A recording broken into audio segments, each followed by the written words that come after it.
નમો ભગવતે તસ્મૈ કૃષ્ણાય અદ્ભુતકર્મણે રૂપનામ વિભેદેન જગત્ક્રીડતિ યો યત શ્રીકૃષ્ણં પરમાનંદં દશલીલાયુतं સદા સર્વભક્તસમુદ્ધારે વિસ્ફુરન્तं પરમ નુમઃ પ્રેમ્ણોऽન્યत् સાધनं લોકે નાસ્તિ મુખ્યં પરમ મહत् શ્રીભાગવતમેવાત્ર પરમ તસ્ય હિ સાધનम् સર્વવેદેતિહાસાનાં સારં સારં સમુદ્ધૃતम् स च संस्रावयामासं महाराजं परीक्षितं निगमकल्पतरोर्गलितं फलं सुखमुखादमृतद्रवसंयुतं पीबतं भागवतं रसमालयं मुहुरहो रसिका भुवि भावुका वन्दे श्रीकृष्णदेवं मुरनरकविदं वेदवेदान्तवेद्यं लोके भक्तिप्रसिद्ध्यै यदुकुलजलदो प्रादुरासीदपार यस्यासीद्रूपमेव त्रिभुवनतरणे भक्तिवश्च स्वतन्त्रं शास्त्रं रूपं च लोके प्रकटयति मुदा यस्सनुभूतिहेतु जन्माद्यस्य यतोऽन्वयादितरतश्चार्थे स्वभिज्ञस्वराट् तेने ब्रह्महृदाय आदिकवये मुह्यन्ति यत्सूरय तेजो वारिमृदां यथा विनिमयो यत्र त्रिसर्गो मृषा धाम्ना स्वेन सदा निरस्तकुहकं सत्यं परं धीमहि धर्मः प्रोज्झितकैतवोऽत्र परमो निर्मत्सराणां सतां वेद्यं वास्तवम् अत्र वस्तु शिवदं तापत्रयोन्मूलनं श्रीमद्भागवते महामुनिकृते किं वा परेरीश्वर सद्योरद्यवरुध्यतेऽत्र कृतिभिः શુશ્રૂષુભિસ્તત્ક્ષણાत्. ગયા વખતે આપણે 17મા અધ્યાય અંતર્ગત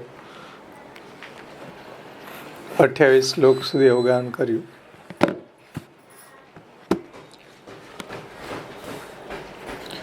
એમાં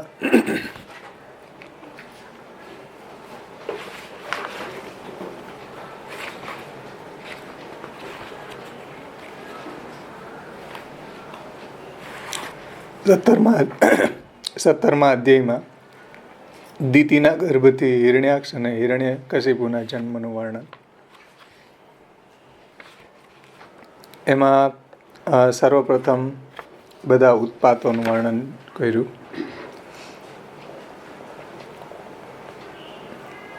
ત્યાર પછી અનિષ્ટ સૂચવવાની વાત આવી. ત્યાર પછી કાયા અને વાણીના 2 દોષો, એમ 5 વર્ણ વિષય આ અધ્યાયની અંદર કહેલા છે.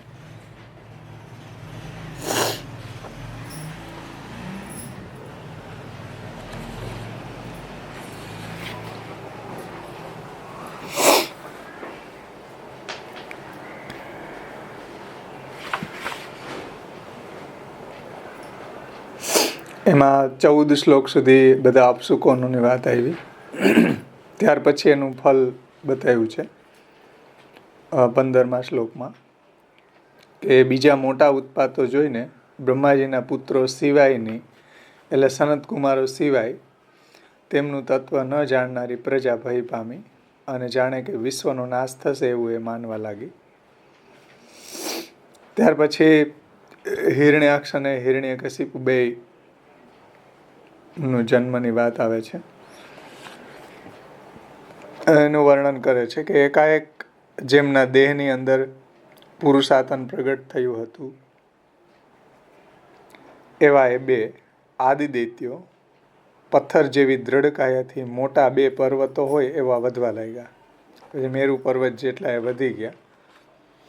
પછી એ જે ઉશૃંખલ થયા એનું વર્ણન આવે છે આગળ. ત્યાર પછી એનું નામકરણ પ્રજાપતિએ એકનું હિરણ્યાક્ષ અને હિરણ્યકશિપુ એવા નામ કશ્યપજીએ પાડ્યા.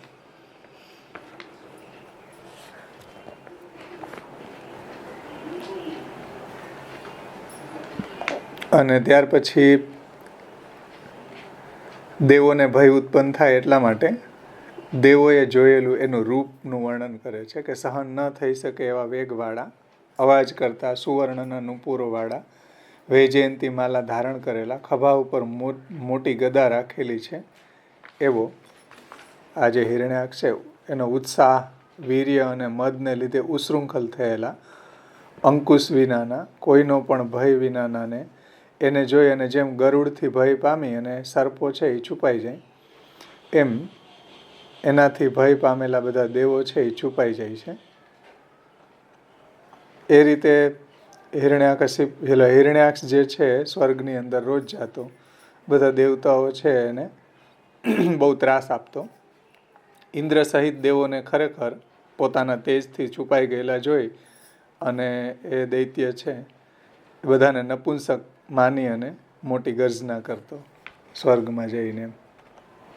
અને ત્યાર પછી ત્યાંથી પાછા ફરી અને મદવાળા હાથીની પેઠે મહાબલવાન હિરણ્યાક્ષ ગંભીર ભયાનક અવાજવાળા સમુદ્રની અંદર ક્રીડા કરવાની ઈચ્છાથી કૂદી પડ્યો.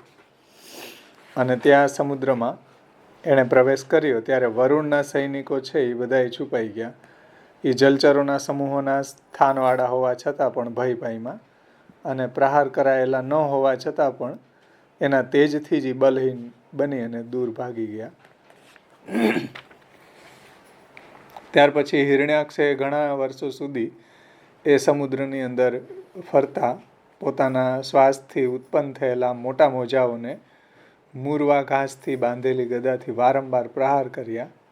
હે તાત, એ વરુણની એ વિભાવરી નગરીમાં પહોંચ્યો.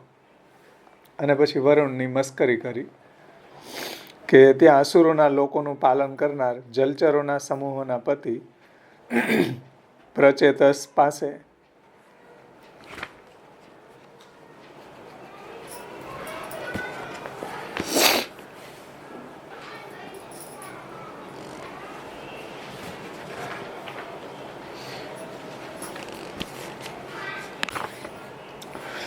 એટલે પ્રચેતસ એટલે જેનું ઉત્તમ ચિત્તવાળા વરુણજી છે ઉત્તમ ચિત્તવાળા હે એટલે એના અહીંયા પ્રચેતસ એવું કહી રહ્યા છે. એની પાસે જઈ અને મસ્કરી કરતા ઠગવા માટે પ્રણામ કરીને નીચે નીચ પુરુષની પેઠે એણે કહ્યું કે હે મહારાજ, મને યુદ્ધ આપો. એ રીતે એને યુદ્ધની માગણી કરી. પછી વરુણને કહે છે હિરણ્યાક્ષ કે તમે લોકપાલ, મહારાજા, ઘણી કીર્તિવાળા,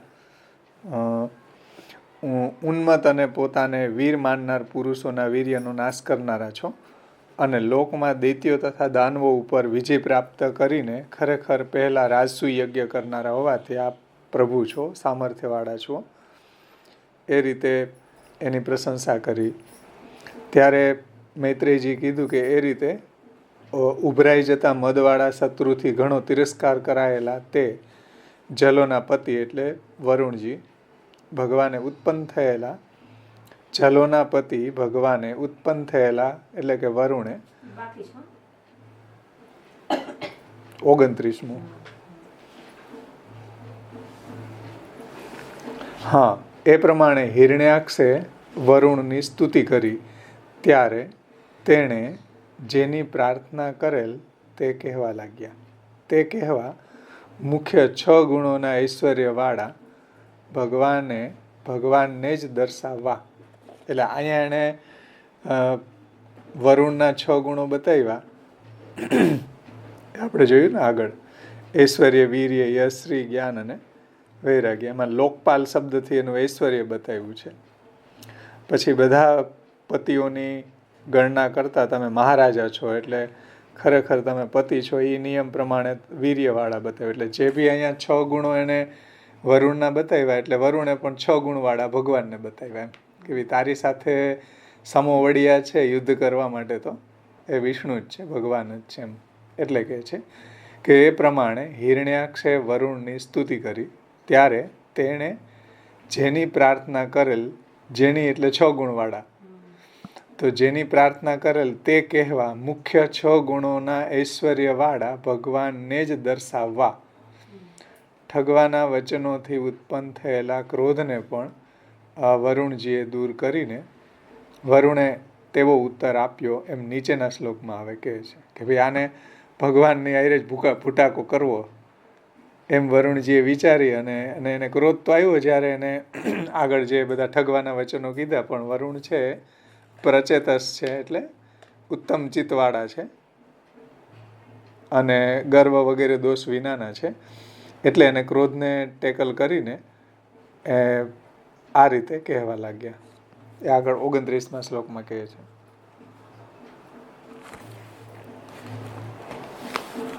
इस प्रकार जब हिरण्याक्ष ने वरुण की स्तुति की जिसमें इनको षडैश्वर्य आदि गुण युक्त भगवान को सिद्ध किया. એટલે વરુણની અંદર 6 ગુણો છે એવું हिरण्यकशिपुए सिद्ध કર્યું એમ. जिससे वरुण को जो वंचकता पूर्ण वचनों से क्रोध उत्पन्न हुआ या वरुण ने उस क्रोध का त्याग किया वह निम्न श्लोक में मैत्रेय जी कहते हैं. मैत्रेय उवाच 29मो श्लोक. स एवमुत्सिक्तमदेन विद्विषां दृढं प्रलब्धो भगवान् पाम्पतिः रोषं समुत्थं शमयन् स्वया धिया व्यवोचदंगोपशमं गता वयम्. એવી રીતના ઉભરાઈ જતા મદવાળા શત્રુથી ઘણો તિરસ્કાર કરાયેલા તે જલોના પતિ ભગવાને એટલે વરુણે ઉત્પન્ન થયેલા ક્રોધને પોતાની વિચાર શક્તિથી શાંત રાખતા તેને સ્પષ્ટ ઉત્તર આપ્યો કે હે અંગ, હું શાંત થયેલો છું એટલે મેં હથિયારોને છોડી દીધા છે.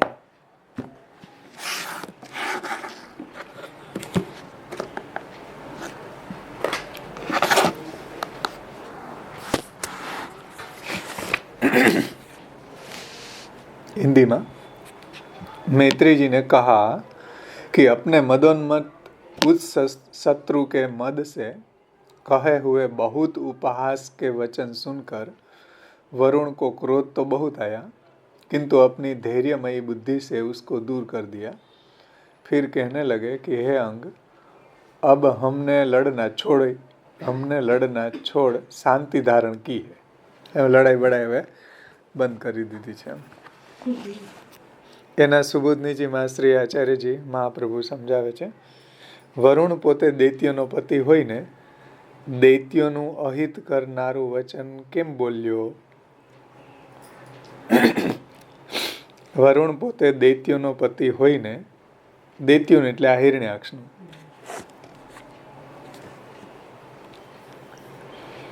વરુણ પોતે દૈત્યનો પતિ હોઈને દૈત્યોનું અહિત કરનારું વચન કેમ બોલ્યો એવી શંકા થાય. તેથી ઉભરાઈ જતા મદવાળા, આ હિરણ્યાક્ષ કેવો હતો?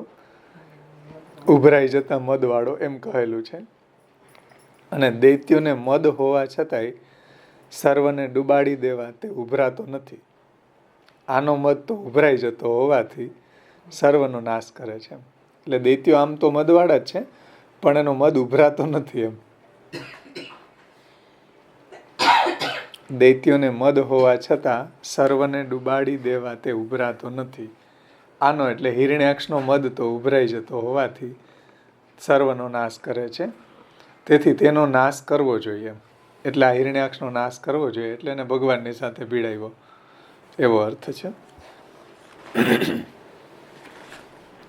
બોધ ન આપવા માટે શત્રુથી એમ કહેલું છે.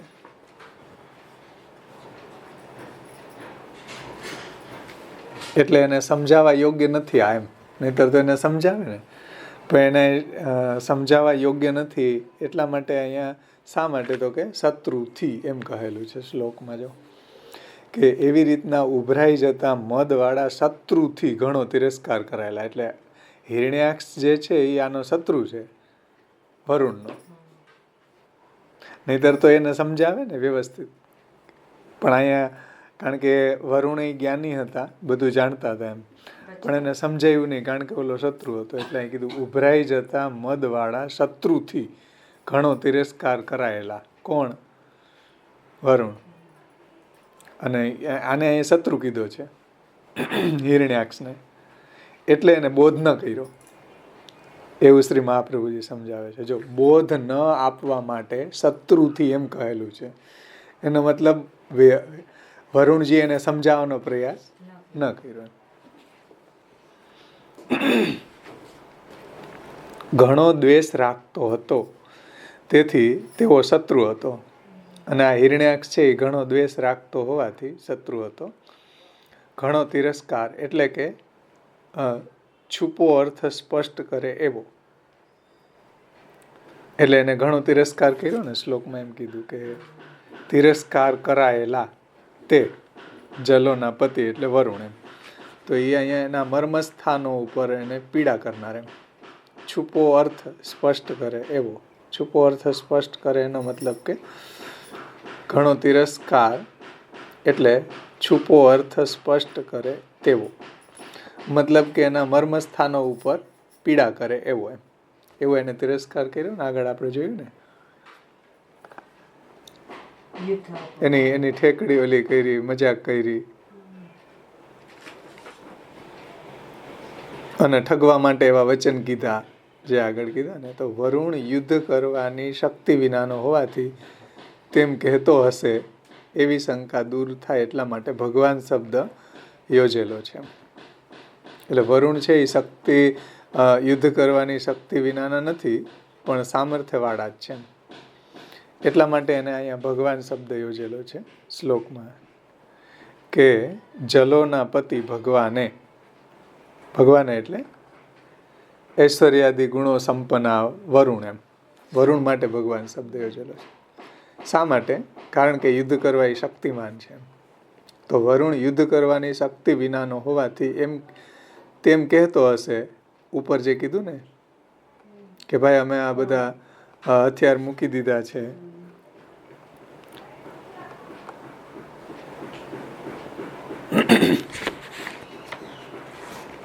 તો વરુણ એનો મતલબ એવો થાય, કોઈને એમ લાગે કે તો વરુણમાં યુદ્ધ કરવાની શક્તિ નહીં હોય એમ. તો કે નહીં, એવું નથી.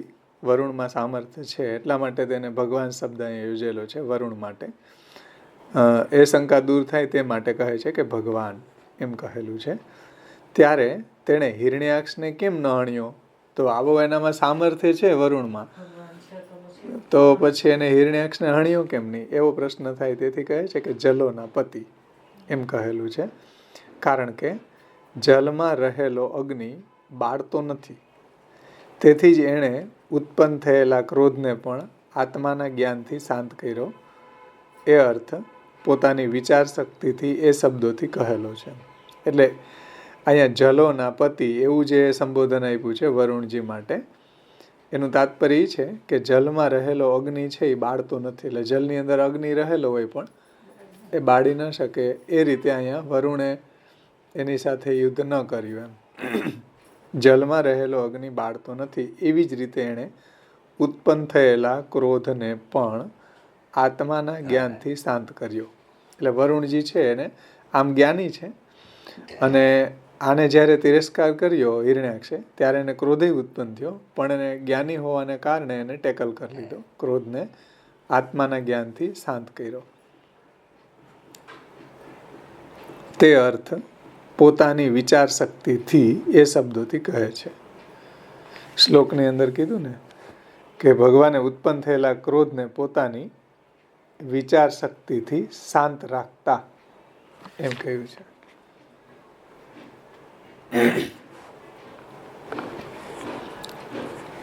એ અર્થ પોતાની વિચાર શક્તિથી એ શબ્દોથી કહ્યું છે. એટલે પોતાની આ વિચાર શક્તિથી આત્માના જ્ઞાનથી એને ક્રોધને શાંત કર્યો.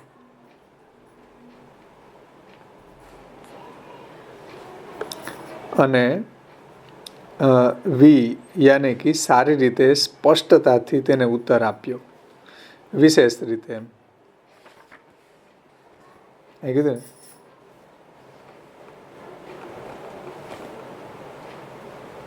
પોતાની વિચાર શક્તિથી શાંત રાખતા એને સ્પષ્ટ ઉત્તર આપ્યો કે હે અંગ, હું શાંત થયો છું.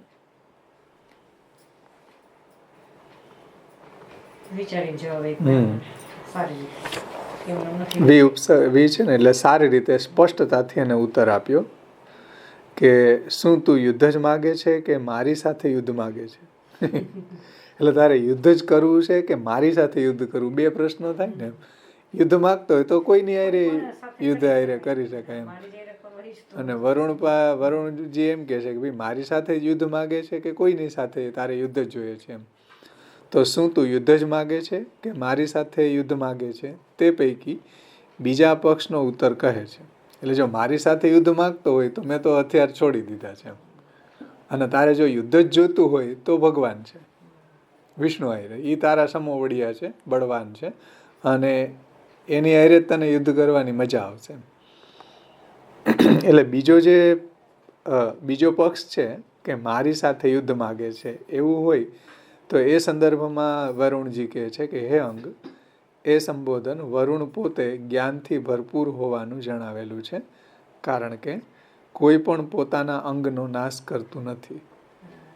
એટલે હે અંગ એવું જે સંબોધન આપ્યું તો જ્ઞાની જે છે એના માટે સર્વ કાંઈ બ્રહ્મરૂપ છે. તો બ્રહ્મરૂપ છે સર્વમ ખલુ ઇદમ બ્રહ્મ. તો જ્ઞાનથી ભરપૂર હોવાનું જણાવે છે, કારણ કે કોઈ પણ પોતાના અંગનો નાશ કરતું નથી. તો સર્વ કાંઈ જો બ્રહ્માત્મક છે તો આ પણ એક એનો અંગ જ છે એમ. બ્રહ્મના એંગલથી તો સર્વ કાંઈ બ્રહ્મરૂપ છે. એટલે એમ કહે છે કે કોઈ પણ પોતાના અંગનો નાશ નથી કરતું. એટલે એને કીધું કે ભાઈ હું શાંત થયો છું, એટલે મેં શસ્ત્રો મૂકી દીધા છે, એવું અહીંયા તાત્પર્ય છે. અને બ્રહ્મ જ્ઞાનમાં તો સર્વ કાંઈ બ્રહ્મરૂપ છે એટલે અંગરૂપ જ છે એનું, કારણ કે પોતે બ્રહ્મરૂપ છે અને સર્વ જગત પ્રપંચ પણ છે એ બ્રહ્મરૂપ છે. એટલે અહીંયા કહે છે કે વરુણ પોતે જ્ઞાનથી ભરપૂર હોવાનું જણાવે છે.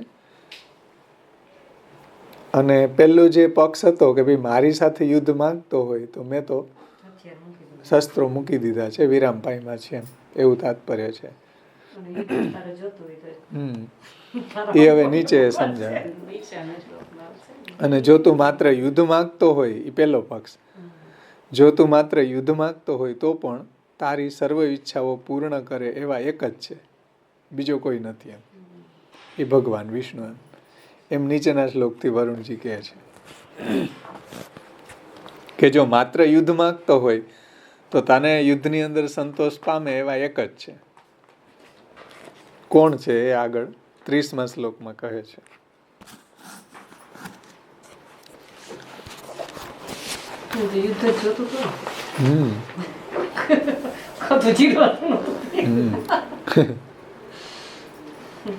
એ 30મા શ્લોકમાં કહે છે પશ્યામિ નાન્યમ પુરુષાત પુરાતનાદ્ય સંયુગે ત્વામ રણમાર્ગ કોવિદમ આરાધયિષ્યત્યસુરર્ષભેહિતમ મનસ્વિનોયમ ગૃણતે ભવાદૃશા. પુરાતન પુરુષ વિના, એટલે પુરાણ પુરુષ જે ભગવાન છે, પુરાતન પુરુષ વિના બીજા કોઈને હું જોતો નથી, જે રણમાર્ગમાં કુશળ તમને યુદ્ધમાં સંતોષ આપે. એટલે એવા હું કોઈ નથી જોતો કે જે રણમાર્ગની અંદર તમને સંતોષ આપે અને તમારી સમોવડિયા હોય, એવા પુરાણ પુરુષ ભગવાન જ છે. ઉત્તમ અસુરોની ઈચ્છા રાખનાર જેમની, એટલે કે તેમની તમારા જેવા સુરવીરો પ્રશંસા કરે છે. એટલે અહીંયા થોડું વાક્ય રચના કન્ફ્યુઝન વાળી છે. ઉત્તમ અસુરોની ઈચ્છા પૂર્ણ કરનાર એમ. ઉત્તમ અસુરોની ઈચ્છાને પૂર્ણ કરનાર જેવા સુરવીર એ તમારા જેવા સુરવીરો જેની પ્રશંસા કરે છે. અમે હિન્દીમાં બરાબર આપ્યું છે વ્યવસ્થિત 30મા શ્લોકમાં. पुराण पुरुष के सिवाय कोई ऐसा दिखता भी नहीं जो तुम समान युद्ध की रीति यानी कि तरीके में कुशल यानी तरीके में कुशल वीर से युद्ध कर उसको प्रसन्न कर सके. એટલે ભગવાન સિવાય તમારી સાથે યુદ્ધ કરે એવું કોઈ હું જોતો નથી. યુદ્ધમાં કુશલ અને વીર અને યુદ્ધમાં તમને સંતોષ આપે એવા એકમાત્ર પુરાણ પુરુષ છે, ભગવાન જ છે. અતઃ तुम उसके पास जाओ, तुमको युद्ध द्वारा प्रसन्न करेंगे. वह उत्तम असुरों की इच्छा पूर्ण करते रहते हैं, जिस कारण से आपके समान सूरवीर उनकी प्रशंसा करते हैं. એમાં શ્રી મહાપ્રભુજી સુબોધનીજીમાં સમજાવે છે, કારણ કે હલકા પુરુષોને આપની દરકાર નથી. કારણ કે હલકા પુરુષોને આપની દરકાર નથી. જ્ઞાની નિંદા કરતો નથી, તેથી સંતોષ આપે એમ વરુણે કહેલું છે. એટલે વરુણ છે એ બ્રહ્મજ્ઞાની છે, તો એ નિંદા કોની કરે? કારણ કે સર્વ કંઈ બ્રહ્મરૂપ છે. એટલે જ્ઞાની માટે એકાદશ સ્કંદમાં એવું આવે કે ગુણ દોષો દૃષિર દોષો ગુણસ્તુ ઉભય વર્જિતમ. એટલે ગુણય ન જોવો અને દોષય ન જોવો, કારણ કે બ્રહ્મ સર્વ કાંઈ બ્રહ્માત્મક છે, ઉભય વર્જિત છે. એના માટે એમ એ ન દોષ જોઈ શકે, ન કોઈનો ગુણ જોઈ શકે એમ. કારણ કે કોઈનો ગુણ જોવા માટે કોઈનો ગુણ જોવે તો બીજું દોષવાળું થઈ જાય એમ. એટલે ગુણ દોષો દૃષિર દોષો ગુણસ્તુ ઉભય વર્જિતમ, બે એના માટે વર્જિત છે. એટલે જ્ઞાની છે એ નિંદા કરતો નથી, તેથી સંતોષ આપે એવું વરુણે કહ્યું એમ. એટલે બીજા વચનો જેમ ઓલા ઠગવાના વચન કીધા હતા હિરણ્યાક્ષ, એવા વચનો વરુણજીએ ન કીધા. પણ વરુણજીએ શું કીધું કે તમને યુદ્ધની અંદર સંતોષ આપવા વાળા ભગવાન જ છે એમ. એવા શબ્દો એણે કીધા.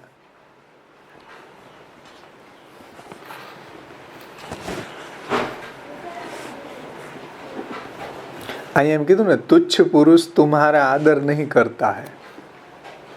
એટલે તુચ્છ પુરુષ હોય એ આ હિરણ્યાક્ષની સાથે યુદ્ધ કેવી રીતના કરી શકે એમ? એની સાથે તો એ શક્ય જ નથી ને. આદર એટલે અહીંયા યુદ્ધની વાત ચાલી રહી છે. જ્ઞાની નિંદા નહીં કરતા હૈ, इसलिए वह तुझे संतोष देंगे. એટલે જે ભગવાન છે એ જ તને સંતોષ આપશે. અર્થાત संतुष्ट करेंगे. यो वरुण जी ने हिरण्याक्ष को कहा. और दूसरे जो अनात्मा है यानी निर्बल है वे तुमको आदर नहीं देंगे. એટલે જે નમાલા છે, દુર્બલ છે, એ તમારી સાથે યુદ્ધ ન કરી શકે એમ. એ તમને સંતોષ નહીં આપી શકે. इस विषय में मेरा ज्ञान प्रमाण है. એટલે એ વિષયમાં વરુણ જે છે એનું જ્ઞાન પ્રમાણ છે, કારણ કે વરુણ જાણે છે આ બધું. વરુણજીને એ વાતનું જ્ઞાન છે કે ભગવાન જ આને સંતોષ આપશે યુદ્ધમાં. બીજો સત્વ વિનાનો તો આપનો આદર નહીં કરે. સત્વ વિનાનો એટલે અહીં નિર્બલ અનાત્મા, એ આપનો આદર નહીં કરે. આ વિષયમાં મારું જ્ઞાન પ્રમાણ છે. એટલે વરુણજીનું જ્ઞાન પ્રમાણ છે, કારણ કે વરુણ એ બધું જાણે છે. તે અર્થ અહીંયા જોતો એ શબ્દથી કહેલું છે. એમ કીધું ને, હા, ભગવાન સિવાય બીજો કોઈને હું જોતો નથી એમ, જે તમારી સાથે યુદ્ધમાં સંતોષ આપે એમ. બીજા પુરાણ પુરુષ ભગવાન વિના બીજા કોઈને હું જોતો નથી એવું વરુણજીએ કીધું ને હિરણ્યાક્ષને. તો એ જોતો શબ્દથી એમ કહ્યું છે કે એમાં મારું જ્ઞાન પ્રમાણ છે. તે અર્થ અહીંયા જોતો શબ્દથી કહ્યું છે કે હું બીજા કોઈને જોતો નથી. એટલે એનો મતલબ કે વરુણને જ્ઞાન છે કે ભગવાન જ એક એવા તમારી સાથે યુદ્ધમાં તમને સંતોષ આપે એવા છે. પુરાતન પુરુષ વિના બીજો કોઈને હું જોતો નથી એ જુદું વાક્ય જ્ઞાનના વિષયનું છે. મતલબ કે વરુણજીને જ્ઞાન છે કે પુરાણ પુરુષ ભગવાન સિવાય બીજા કોઈને હું જોતો નથી જે તમારી તમારી સાથે યુદ્ધમાં તમને સંતોષ આપી શકે. તો વાણીના પ્રપંચથી એવી રીતના ન કહે. હા, એટલે પુરાતન પુરુષ વિના બીજા કોઈને હું જોતો નથી એ જુદું વાક્ય જ્ઞાનના વિષયનું છે. જ્ઞાનના વિષયનું છે મતલબ કે વરુણને જ્ઞાન છે. તેમ ન હોત તો વાણીના પ્રપંચથી એવી રીતના ન કહે. એવી રીતના ન કહે મતલબ કે પુરાતન પુરુષ વિના બીજા કોઈને હું જોતો નથી એવું વરુણ ન કહેતે. વાણીનો પ્રપંચ મતલબ કે વાણીની કહેવાની શૈલી. એમ અહીં જે કીધું ને કે આ ઇન્વર્ટેડ કોમા પુરાતન પુરુષ વિના બીજા કોઈને જોતો નથી, એ વાણી કહેવાની શૈલી. એમ તો એ જુદું વાક્ય જ્ઞાનના વિષયનું છે, મતલબ વરુણજીને જ્ઞાન છે એવું ન હોય તો વાણીના પ્રપંચથી એ રીતે ન કહે. કઈ રીતે? કે પુરાતન પુરુષ વિના બીજો કોઈને હું જોતો નથી. એમ કારણ કે પુરુષ પુરુષાતન વાળો છે. એટલે પુરુષ જે છે મતલબ આ શાસ્ત્રનું વાક્ય છે, પુરુષ એટલે ભગવાન. એ કેવા છે? સામર્થ્ય વાળા છે, પરાક્રમ વાળા છે, સર્વથી શ્રેષ્ઠ છે. કારણ કે પુરુષ પુરુષાતન વાળો છે. બીજા બધા પ્રાકૃત શરીરના સંબંધને લીધે સ્ત્રીઓ છે. એટલે જેટલા બી જીવ માત્ર છે એ બધા સ્ત્રીઓ છે. પુરુષ એક ભગવાન જ છે. કારણ કે આપણે બધા સ્ત્રીમાંથી ઉત્પન્ન થયા, પ્રકૃતિમાંથી. અહીં કીધું ને કે બધું સ્ત્રી રૂપ છે. એમ એક પુરાતન પુરુષ ભગવાન જ પુરુષ છે. પુરુષાતન પરાક્રમ વાળા, સામર્થ્ય વાળા છે. કારણ કે પુરુષ પુરુષાતન વાળો છે. બીજા બધા પ્રાકૃત શરીરના સંબંધને લીધે સ્ત્રીઓ છે. એટલે બીજા બધા જીવો છે એ બધા કેવા છે? આ પ્રાકૃત શરીરને કારણે સ્ત્રીઓ છે, મતલબ નિર્બલ છે. પુરુષ તો પરાક્રમ વાળા તો ભગવાન જ છે.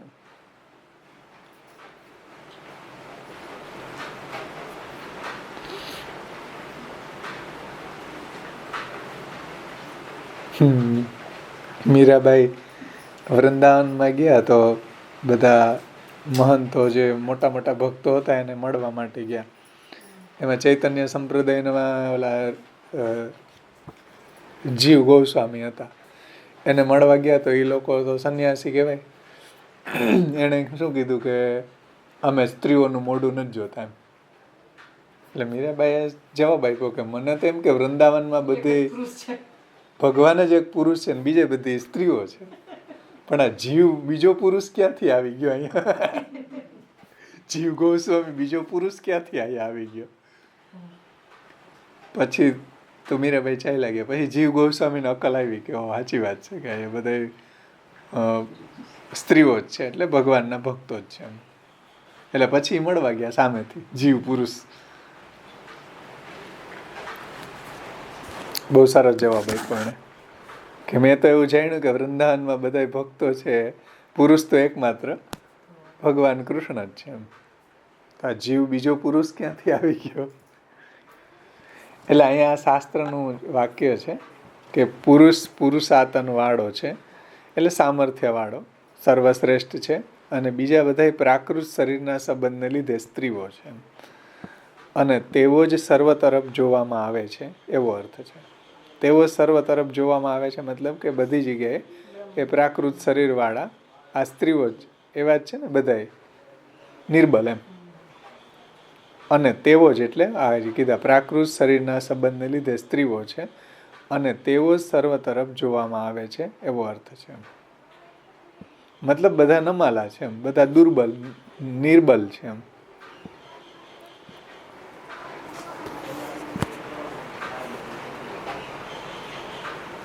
પુરુષનું ઘણું બળ જણાવવા પુરાતન વિશેષણ યોજેલું છે. એટલે આ પુરુષ છે, ભગવાન છે, એનું ઘણું બળ જણાવવા માટે એને પુરાતન શબ્દ એના માટે યોજ્યો છે શ્લોકમાં. પુરુષનું ઘણું બળ જણાવવા માટે પુરુષાતન વિશેષણ યોજેલું છે. એટલે જો અહીં કીધું ને પુરાતન પુરુષ વિના, પુરાતન એવું વિશેષણ યોજેલું છે. એનાથી એનું ઘણું બળ બતાવ્યું છે. કારણ કે તેથી ઘણું બલ હોવાથી જ જે સંયુગે એટલે કે યુદ્ધમાં તમને સંતોષ આપશે. એટલે ઘણું બલ એ ભગવાનમાં હોવાથી જ તમને યુદ્ધમાં સંતોષ આપશે. એટલે હિરણ્યાક્ષને વરુણ કહે છે સંયુગે એટલે યુદ્ધમાં તમને સંતોષ આપશે. કારણ કે સંતોષ ઉત્પન્ન કરવો તે આરાધન છે. એટલે અહીં સંતોષ ઉત્પન્ન કરવો એ એનું આરાધન છે. આરાધન મતલબ કે આનંદ આપવો, એને સંતોષ આપવો. કારણ કે સંતોષ, રાધન એટલે ખુશ કરવું, આરાધન એટલે વિશેષ રીતે ખુશ કરવું એમ. કારણ કે સંતોષ ઉત્પન્ન કરવો તે આરાધન છે. સંતોષ તો પોતાના જ્ઞાનથી અધિક જ્ઞાન જણાય ત્યારે થાય. તે માટે તે હિરણ્યાક્ષનું જ્ઞાન રણમાર્ગમાં કુશલ વિશેષણથી કહેલું છે. એટલે સંતોષ તો પોતાના જ્ઞાનથી અધિક જ્ઞાન જણાય ત્યારે થાય. સંતોષ ક્યારે થાય? આપણા જ્ઞાનથી કોઈ વિશેષ જ્ઞાનવાળો હોય તો આપણને સંતોષ થાય ને એમ. એટલે અહીં કહે છે કે ભાઈ રણમાર્ગમાં કુશલ છે તો એનાથી વિશેષી કુશલ હોય તો હિરણ્યાક્ષને સંતોષ થાય ને એમ. સંતોષ તો અહીંયા કયું જ્ઞાન? રણનીતિ, રણમાર્ગમાં જે બધી યુદ્ધની વાત છે એમાં જે કુશળ હોય, એક્સપર્ટ હોય, એનાથી વિશેષ કુશલ હોય તો આને પ્રસન્ન થાય ને એમ. એટલે કહે છે કે સંતોષ તો પોતાના જ્ઞાનથી અધિક જ્ઞાન જણાય ત્યારે થાય. તે માટે તે હિરણ્યાક્ષનું જ્ઞાન રણમાર્ગમાં કુશલ એવું વિશેષણ કહેલું છે. જો કે રણમાર્ગમાં કુશલ તમને, વરુણ કીધું ને હિરણ્યાક્ષ કે રણમાર્ગમાં કુશળ એટલે એક્સપર્ટ એમ. બધું જ્ઞાન, યુદ્ધ કરવામાં બધું જ્ઞાન એમ, અધિક જ્ઞાન છે તો રણમાર્ગમાં તમે કુશળ એ વિશેષણથી કીધું છે. રણમાર્ગમાં એટલે કે પરંપરા પ્રાપ્ત થયેલ યુદ્ધના પ્રકારોમાં કુશળ તમને એ પુરાણ પુરુષ ભગવાનને સંતોષ આપશે. એટલે રણમાર્ગમાં એટલે શું? તો કે પરંપરાથી પ્રાપ્ત થયેલ યુદ્ધના પ્રકારોમાં કુશળ. એટલે આ જે બધું જ્ઞાન છે એ કોઈ મન ફાવે એવી રીતના યુદ્ધ ન કરવાનું હોય, એની કોઈ ડિસિપ્લિન હોય. પરંપરાથી એની જે કંઈ બી રૂલ્સ ને રેગ્યુલેશન હોય એ રીતે યુદ્ધ કરવાના હોય. જામી જ ન પડવાનું હોય, ભેંસની જેમ ડોભાની જેમ મારવા જ માંડો એવું ન હોય. એની બધી ડિસિપ્લિન હોય, મર્યાદા હોય એમ.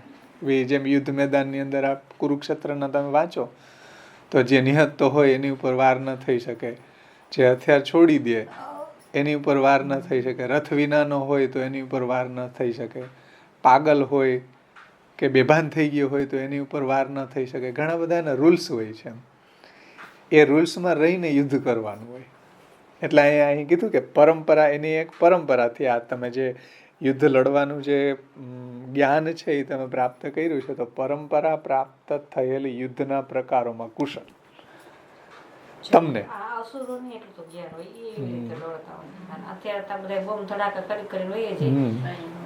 એ જ છે ને, આપણી સંસ્કૃતિમાં જ હતું નહીં. આપણા બ્લડમાં જ નહોતું કે કોઈ હૂતો એને મારી નાખો. આવું દગો કરવાનું બધી પાશ્ચિમી સંસ્કૃતિ આવી, આ બધી એને શીખવી.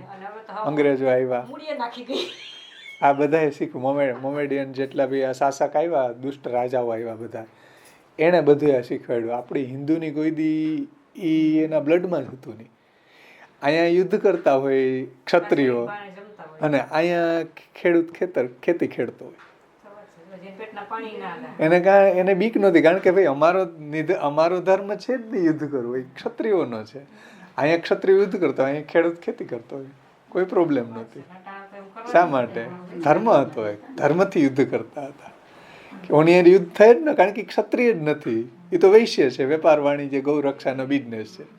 એ ડિસિપ્લિન હતી, એની સાથે થોડી યુદ્ધ થાય. ક્ષત્રિયોને યુદ્ધ કરવાનું હતું.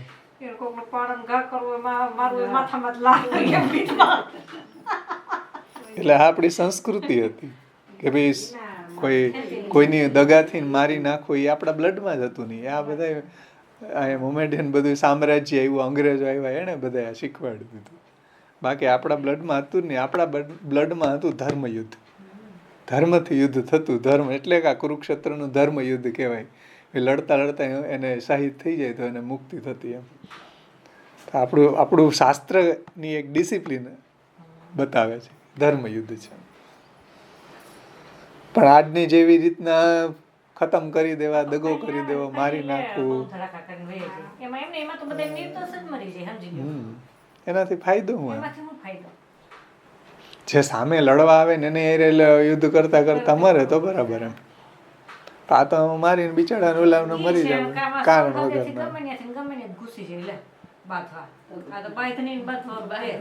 એવું જ છે એમાં.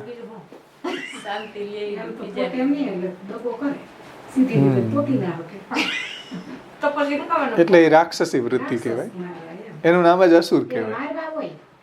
આસુરી વૃત્તિ.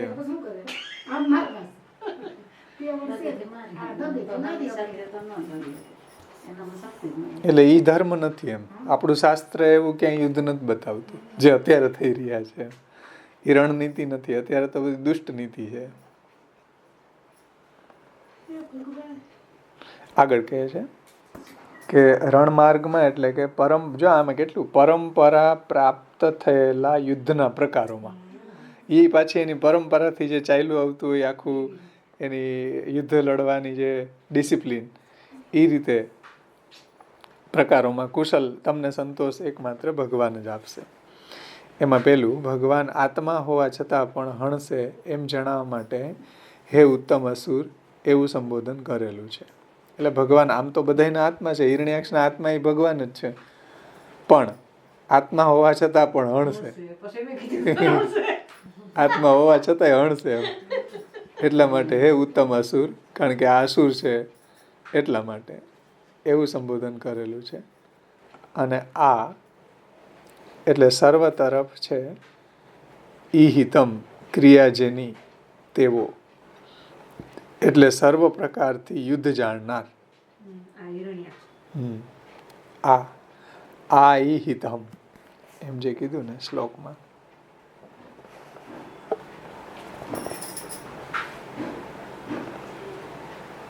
હા, સુરર્ષભ ઈહિતમ.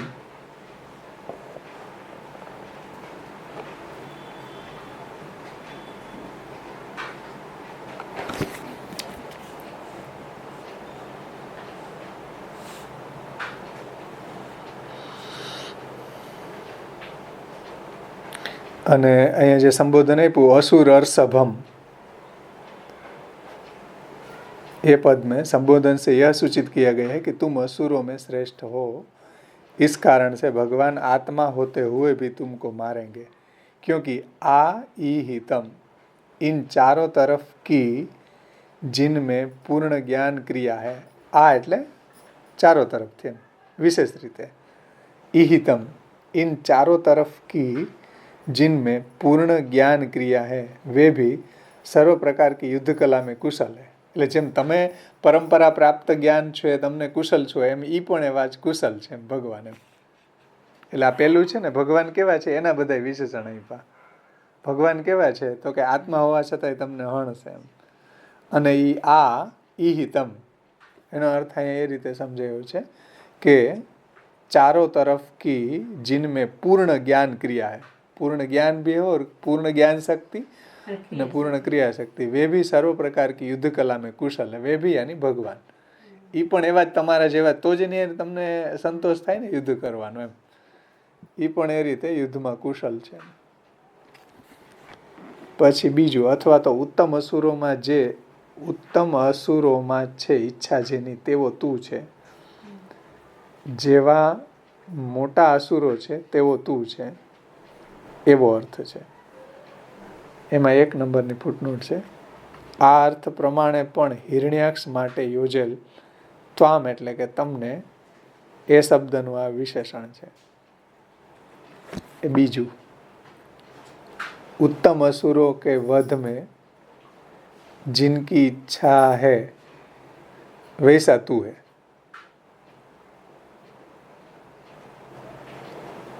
उत्तम असुरों के वध में जिनकी इच्छा है वैसा तू है, अतः तुमसे युद्ध करके तुम्हारा वध करेंगे, कारण कि तुम्हारे वध से सकल असुर ही नष्ट हुए जाना जाएगा. કારણ કે આ ઉત્તમ અસુર છે ને, એ મરી ગયો તો બીજા બધા એની મેળે જ નમાલા થઈ ગયા.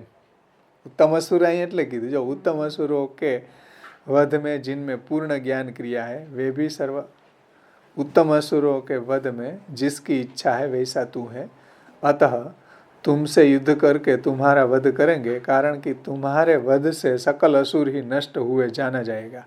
કારણ કે જે તું લીડર છો એ તો પછી બીજા બધા તો મચ્છરિયા છે એમ. અથવા તો असुर अर्षभ में हिरण्यकशिपो अहितम, तुम्हारे मारने से तुम्हारे भ्राता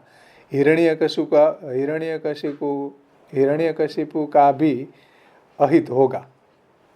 उसका यूं करने में प्रमाण क्या वो बताते हैं कि मनस्विनो यम गृणता. प्रमाण यह है कि दृढ़ मन वाले मनस्वी सूरवीर उनसे यानी कि भगवान से युद्ध में पराजित होकर भी उनकी प्रशंसा करते हैं.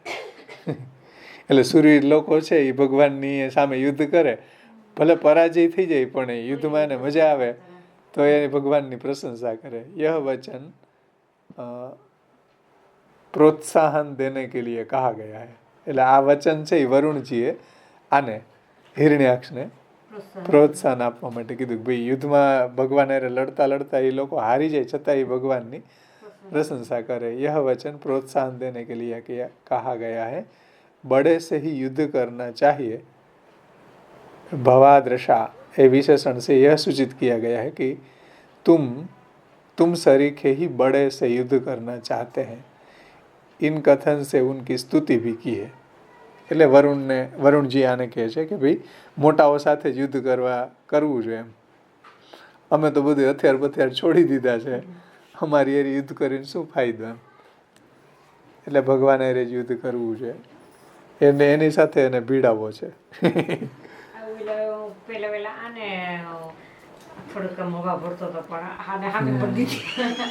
વરુણે એને પાનો ચડાવે.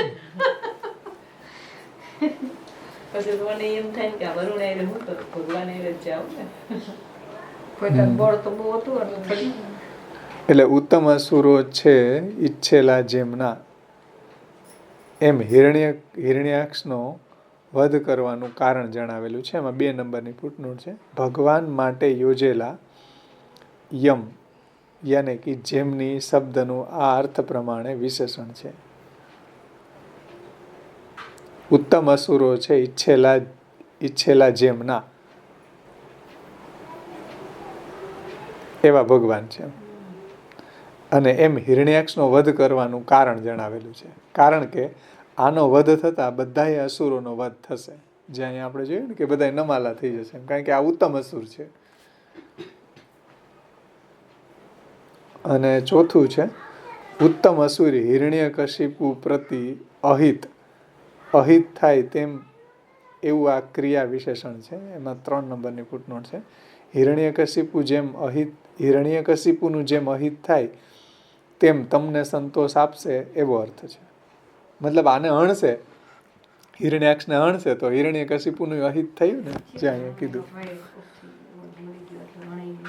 હા, હિરણ્યકશિપુ જો तुम्हारे मारने से तुम्हारे भ्राता हिरण्यकशिपु का भी अहित होगा. उसका यूं करने में प्रमाण क्या वो आगे कहते हैं. અને 4 નંબરની ફૂટનોટ છે. એવું આ ક્રિયા વિશેષણ છે. મતલબ કે અસુર અર્ષભે હિતમ એ શબ્દના આ જુદી જુદી રીતે અર્થો કરેલા છે. 4 બતાવ્યા. असुर अर्षभे हितम એ શબ્દના આ રીતે અર્થ કર્યા છે. ઉત્તમ અસુર ને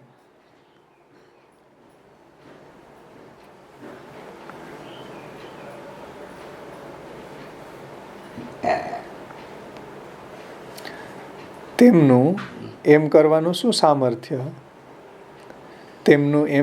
શું સામર્થ્ય એવો પ્રશ્ન થાય. તેથી કહે છે કે જેમની સુરવીરો પ્રશંસા કરે છે એમ કહેલું છે. એટલે મોટા સુરવીરો છે એ એની ભગવાનની પ્રશંસા કરે છે. મનસ્વી નહ દ્રઢ મનવાળા સુરવીરો જે ભગવાનની પ્રશંસા કરે છે તેમની સાથે યુદ્ધ કરી હારેલા હોવા છતાં પણ તેમની જ પ્રશંસા કરે. એટલે ભગવાન સાથે યુદ્ધ કરે અને ભગવાનની સાથે યુદ્ધ કરવાથી હારી જાય છતાંય ભગવાનની પ્રશંસા કરે, કારણ કે એટલું બલ અને જે લડવામાં એને મજા આવી એને કારણે ભગવાનની પ્રશંસા કરે. તો એમની સાથે યુદ્ધ કરી હારેલા હોવા છતાં પણ તેમની પ્રશંસા કરે છે. એટલે એવું ભગવાન એને સંતોષ આપે છે યુદ્ધમાં, કારણ કે એવા સમૂહ વડિયા સાથે યુદ્ધ થાય ને તો એને મજા આવે ને યુદ્ધમાં. આ જયારે જરા છે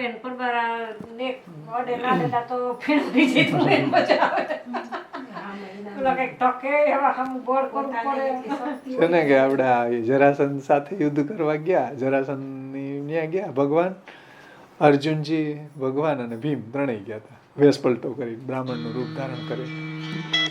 તે ઓલો સવારમાં કંઈક દાન આપતો ને ત્યારે ગયા, એટલે પછી ઓલો ફરી ન હગે, કારણ કે ત્યારે એ જયારે દાન આપે ત્યારે એ ગમે હોય એનો શત્રુ હોય તો એ આપી દે. એનામાં પાછી એવી ગ્રેટનેસ હોય અસુરોમાં, આ બધા માળામાં. કર્ણને જો ને, કર્ણને સોનાના કુંડલને કવચ આપી દીધા, એમ કે ભાઈ એ ટાઈમે કોઈ માગવા જાય એટલે એ ખબર નહીં એનામાં એ વીકનેસ કે એની ગ્રેટનેસ જે કેવું હોય. તો એ ગયા બ્રાહ્મણ, જરાસંધ ઓળખી ગયું કે આ ક્ષત્રિયો નથી, ભલે બ્રાહ્મણનું રૂપ લીધું, એના જે ઓલા હોય ને આપણે રાખવાના બાણને રાખવાના બધે એ ઓળખી ગયો. ભગવાન એ કે આને તો ક્યાંક જોયા છે, આને તો ક્યાંક જોયા, યાદ નથી આવતું, કારણ કે જરાસંધ 17 વખત હરાવ્યા હતા ભગવાને. એટલે ભગવાનમાં તો કઈક અણહાર આવી ગઈ, ઓલા બેને ઓળખી નહીં ગયો. આમ ખબર પડી ગઈ કે આ ક્ષત્રિયો છે. પછી એને કીધું કે અમે યુદ્ધની ભિક્ષા માગીએ છીએ, તો કે આપી. ત્યારે તો એને આપવાનો સમય હતો, બધા માગવા આવ્યા, તો યુદ્ધની ભિક્ષા માગીએ અમે, આપી. પછી એને કીધું આમાંથી 3માંથી એકને પસંદ કરી લે, એમાં અર્જુનજી, ભગવાન ને ભીમ. તો ઓલા જરાસંધે ભીમને પસંદ કર્યો કે આ બે તો અનમાલા છે. અર્જુને પતલા પતલા મારા જેવા પતલા હોય તો શું કામ નું એટલું. એટલે જરાસંધે ભીમને જ પસંદ કર્યો. બેઉ બળિયા બાથે વળગ્યા એમની જેમ.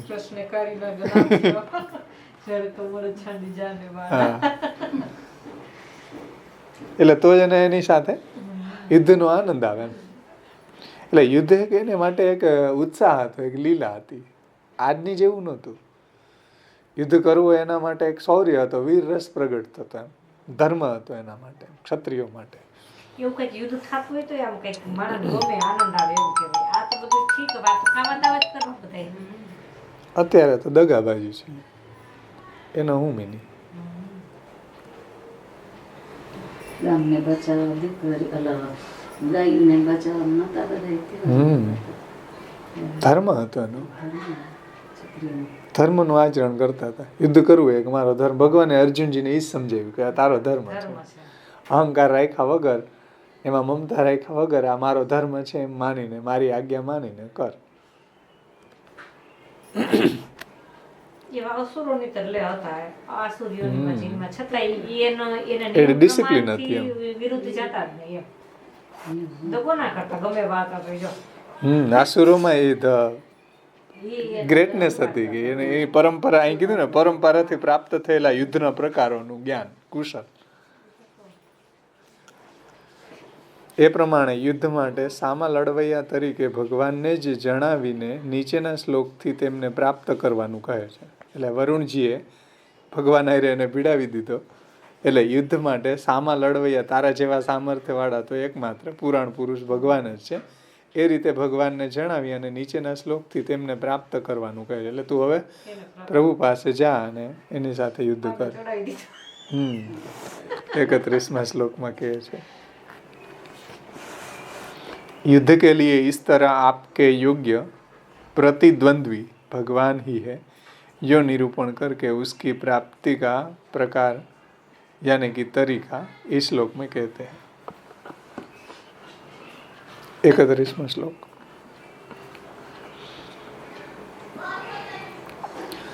तम वीर मारादभिपद्य निर्भयः सशिष्यसे वीरसयेश्च मिवृतः यत्स्वद्विधानामसतां प्रशान्तये रूपाणि धत्ते सदनुग्रहेच्छया ગ્રહેચ્છયા શ્ચમિવૃતા. આ શબ્દ શું છે? વીરસયે આમાં આર્યો શ્ચમિવૃત હિન્દીમાં આપ્યો છે શ્ચમિવૃત. જે વીર તારા જેવા દુષ્ટોનો નાશ કરવા અને સત્પુરુષો ઉપર કૃપા કરવાની ઈચ્છાથી અવતાર ધારણ કરે છે, તેમને થોડા સમયમાં પ્રાપ્ત કરીને નિર્ભય થઈને કૂતરાથી વીંટાયેલ તું વીરને યોગ્ય શૈયામાં સૂઈશ. એટલે તારો નાશ કરશે એમ. जो वीर तेरे समान असत पुरुषों को नाश करने के लिए तथा सत्पुरुषों पर अनुग्रह करने के लिए इच्छा से अवतार धारण करते हैं, वे वीर એટલે भगवान थोड़े ही समय में तुमको मिल जाएंगे. उसके द्वारा तुम कुत्तों से घिरा हुए वीर सैया पर सो जाओगे. એટલે રણ મેદાનમાં ખતમ થઈ જશે એમ. કૂતરાઓ कुत्तों से घिरे हुए એટલે કૂતરા તમને ઘેરી ખાઈ જશે એમ. પછી कुत्तों से घिरी हुई वीर सैया पर वीर सैया को प्राप्त हो जाओगे, जिससे तुम्हारी यह सेखी पूरी यानी कि खत्म हो जाएगी. सेखी सैया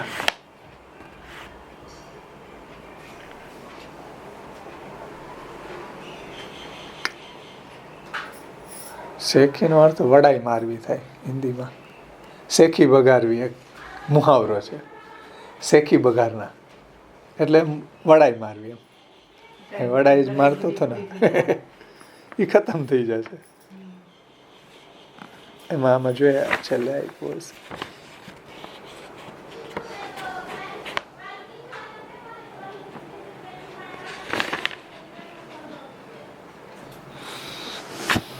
એના સુબોધનીજીમાં શ્રી મહાપ્રભુ સમજાવે છે, તે ભગવાન પણ વીર યુદ્ધને જ ઈચ્છે છે એમ. એટલે તું જેમ યુદ્ધને ઈચ્છે છે એમ ભગવાન યુદ્ધને ઈચ્છે છે. કારણ કે એને હવે આમ થોડીક કસરત કરવી છે ભગવાનને. તો તે ભગવાન પણ વીર છે, યુદ્ધને જ ઈચ્છે છે, તે માટે જ તમને સાપ વગેરે આપેલા છે. એટલે આને જય વિજયને એટલે સાપ આપ્યો ને ભગવાનને પોતાનું ઐશ્વર્ય પરાક્રમ પ્રગટ કરવું છે એમ. એટલે તમને સાપ આપ્યા છે.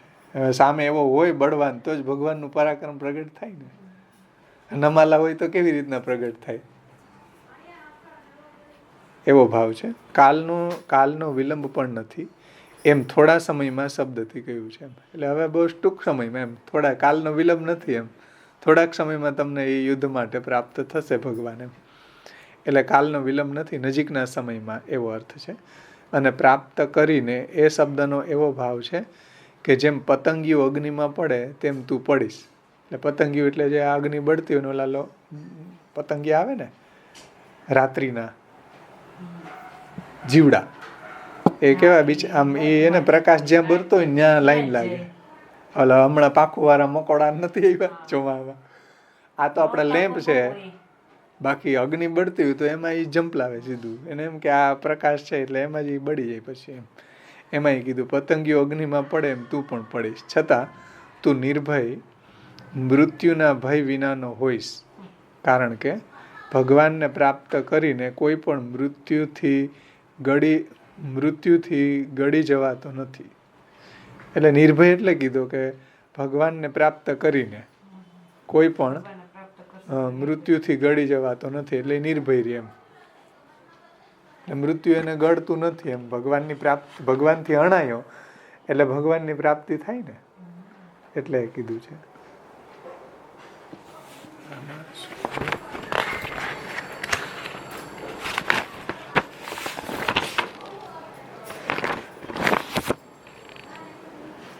हाँ, तुम निर्भय बने रहोगे अर्थात तुम्हें मृत्यु का भय न होगा, क्योंकि जिसको भगवान से संबंध होता है उसको मृत्यु नहीं ग्रस सकती।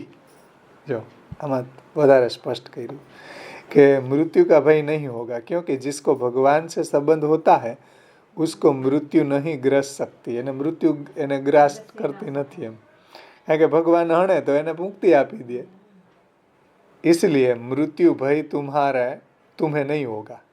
આ વરુણ આમ જ્ઞાની છે ને, બધું જાણે છે, એટલે હિરણ્યાક્ષને કહે છે કે ભાઈ મૃત્યુનો ભય તમને નહીં થાય એમ. કોઈ પાસે આટલું બધું કહી દીધું છતાં એ ભગવાન હારે યુદ્ધ કરવા જાય. કારણ કે ભગવાનને પ્રાપ્ત કરીને કોઈ પણ મૃત્યુથી ગળી જવાતું નથી. તેથી તું મૃત્યુના ભય વિનાનો હોઈશ એવો અર્થ છે. વિસ્મય એવો પાઠ હોય ત્યારે ગર્વ રહિત થઈશ એવો અર્થ છે. એટલે ભગવાનની સામે તું એવો ગર્વ રહિત થઈશ એમ. કારણ કે ભગવાનને પ્રાપ્ત કરે ત્યારે ત્યાં સુધી જ ગર્વ હોય છે. પછી ભગવાન પ્રાપ્ત થઈ ગયા પછી ગર્વ રહેતો નથી, પછી આનોય ગર્વ વયો જશે એમ. એટલે ભગવાનને પ્રાપ્ત નથી થયો, મુક્તિ નથી થઈ, ત્યાં સુધી ગર્વ છે એમ. પણ ભગવાન એને હણશે, મુક્તિ થાય પછી એને ગર્વ નહીં રહે એમ. કારણ કે ભગવાનને પ્રાપ્ત કરે ત્યાં સુધી જ ગર્વ હોય છે એમ. એટલે ભગવાનને પ્રાપ્ત હજી ન કર્યા હોય કે પ્રાપ્ત કરી લે ત્યાં સુધી એની પહેલાં, પછી એને ગર્વ નથી રહેતો. પછી જય કોનો થશે, તો પછી આ બેયના યુદ્ધમાં જય કોનો થશે એવો આ પ્રશ્ન કરે તો વરુણ કહે છે કે એ જાણવાની ઈચ્છા થાય, તેથી તું જ વીરને યોગ્ય સૈયામાં સૂઈશ. તું જ એટલે હિરણ્યાક્ષ, વીરને યોગ્ય સૈયામાં સૂઈ જઈશ, મતલબ તારો જ નાશ થશે એમ કહેલું છે. યુદ્ધની ભૂમિ ઉપર સૂઈશ એવો અર્થ છે ભગવાન વિજય કરીને પણ નિર્ભય રહેશે એમ જણાવવા માટે તેમ કહેલું છે કે ભગવાન છે વિજય કરીને નિર્ભય રહેશે ને તું જ યુદ્ધની ભૂમિ ઉપર સૂઈ જઈશ, મતલબ તારો જ વધ થશે એમ. યુદ્ધની ભૂમિ ઉપર પણ સુખથી સૂવાનું સંભવે છે, તેથી તેમ નહીં થાય એમ જણાવવા માટે કૂતરાથી વીંટળાયેલ એમ કહેલું છે. હવે યુદ્ધની ભૂમિ ઉપર તો સુખથી સૂવાનું થાય, મતલબ એને જ્યારે યુદ્ધભૂમિમાં લડતા લડતા મૃત્યુ પામે પછી સુખની નીંદર સૂઈ જાય, મતલબ એને મુક્તિ થઈ જાય છે એમ. પણ આને શું થશે, એવું નહીં થાય એમ, સુખથી સૂવાનું નહીં બને. કેમ? તેથી તેમ નહીં થાય એમ જણાવવા માટે કૂતરાથી વીંટળાયેલ એમ કહેલું છે. કારણ કે કૂતરાઓ મરેલાને જ વીંટી રહે છે. એટલે આપણે જોઈએ ને કૂતરાઓ જે મરી ગયા હોય એને ખાઈ ફરતી બાજુથી, એટલે મરેલા હોય એને જ વીંટી રહે, વીંટળાઈને રહે. માત્ર યુદ્ધથી જ પ્રાર્થના કરવામાં આવે ત્યારે ઈચ્છેલું આપનાર ભગવાન એવી રીતે કેમ હણશે એવી શંકા થાય. એટલે માત્ર યુદ્ધથી જ પ્રાર્થના કરવામાં આવે, એટલે આ હિરણ્યાક્ષને તો યુદ્ધ જોઈએ છે ને, તો યુદ્ધ એવી રીતના પ્રાર્થના કરવામાં આવે ત્યારે ઈચ્છેલું આપનાર ભગવાન એવી રીતે કેમ હણશે. ઈચ્છેલું આપનાર એટલે યુદ્ધ, આનું ઈચ્છેલું યુદ્ધ છે ને, તો એ રીતે ભગવાન હણશે કેમ એવી શંકા થાય. તે ઉત્તરાર્ધથી કહે છે જોકે તારું ઈચ્છેલું એટલું જ છે, તો પણ તારું મરણ દેવુંનું ઈચ્છેલું હોવાથી, એટલે તારું ઈચ્છેલું તો એટલું યુદ્ધ જ છે ને, પણ ભગવાન એટલાથી પૂરું નહીં કરે. ભગવાન આગળ તારે યુદ્ધ જ કરશે એટલું જ નહીં, ખતમ કરશે.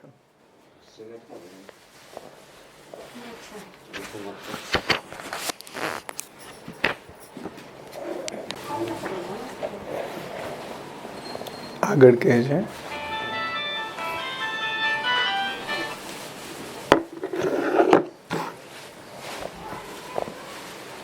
યુદ્ધની ભૂમિ ઉપર માત્ર યુદ્ધની જ પ્રાર્થના કરવામાં આવે ત્યારે ઈચ્છેલું આપનાર ભગવાન એવી રીતના કેમ હણશે એવી શંકા થાય. તેથી ઉત્તરાર્ધથી કહે છે કે જો કે તારું ઈચ્છેલું એટલું જ છે, એટલે યુદ્ધ જ ઈચ્છેલું છે હિરણ્યાક્ષનું, તો પણ તારું મરણ દેવોનું ઈચ્છેલું છે. અને દેવોને બહુ હેરાન કરે, હાલતા સ્વર્ગમાં જઈ ગદા લઈને બધા દેવતાઓને ભગાડી મૂકે.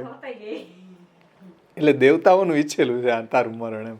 તે તો યુદ્ધ જ ઈચ્છ્યું છે, પણ તો પણ તારું મરણ દેવોનું ઈચ્છેલું હોવાથી તને હણશે ભગવાન.